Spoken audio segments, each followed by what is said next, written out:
What is up YouTube? Gio the Jumper here. Today's video, I got more jump tips for you guys. This is going to be part 2. Today we're going to be talking about the arm swing and also going to talk about the turn. Most people think that the arm swing makes up about maybe 20 or 15% of your jump. I personally think it makes more of 20 to 30%. The reason I think that is because it not only gives you more power, but it transfers momentum. So it's not really just like the arms itself going up, but it's the transfer of your legs and arms working together that makes for that 20 to 30%. So when it comes to the arm swing, there's a couple of details that I want you to notice. So let's take a look at a bad example and then let's take a look of a good example of an arm swing. So when we see the bad example, we can see that the arms barely go above the shoulders and it's not really exaggerated. When we see the good example, we can see that the motion is very exaggerated, and I think the best word for it would be violent, which brings us to our first point.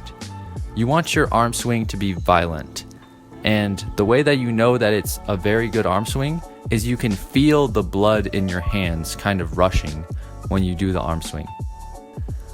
The next thing I want you to notice is how when the arms come down, the block foot makes contact with the ground.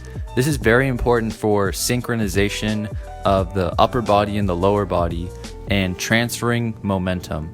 So you want the arms to be striking down in this kind of straight line from the arms all the way to the block foot, and it should be timed almost perfectly for maximal vertical. Now that we've talked about the arm swing, let's move into the turn. The turn is somewhat related to the block foot, but it's also very different. In my last video, I talked about how the penultimate step was one of the huge keys. This is definitely the runner-up to it. So with the turn, it's all about transferring horizontal momentum into vertical momentum. So let's take a look at a good example and a bad example of the turn. So when we take a look at the bad example, we can see that I take an approach, take my penultimate step, and then I have 10 toes forward. So my feet are parallel and there's nothing stopping me from going forward. So what ends up happening is I just go forward because of my momentum. When we take a look at the good example, what I want you guys to notice is how not only my feet, but also my hips and my upper body are turning with that block foot, which is huge because that's going to create torque, which creates more momentum, and more momentum creates higher vertical. Depending on the angle and sharpness of your turn, that's going to decide how much is going to be forward momentum and how much is going to be vertical. Or maybe you're somewhere in between, but you want as much as possible to be vertical. So I think it's good to play around with the angles with this and see what works for you. Just to see what we learned, let's end this video with a summary. In this video, we learned that to do a proper arm swing, you need to have a very violent and striking motion of the arms. We also learned that a good indicator of a good arm swing is that you feel the blood rush in your hands.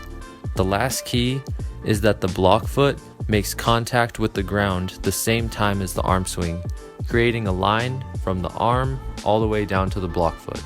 Even though the turn is a huge key, it's honestly pretty simple. Just turn your hips and your upper body with your block foot. One big key that I want you guys to understand, all these tips and adjustments I want you to make when you're practicing, but when you're trying to actually perform and jump your highest, then you just need to think go, and it all should just come naturally. Because the truth of the matter is, the more you think about it, then you're gonna overthink it and you're not gonna jump as high. That's all I got for you guys today. I hope you guys enjoyed this video and I'll see you guys in the next one.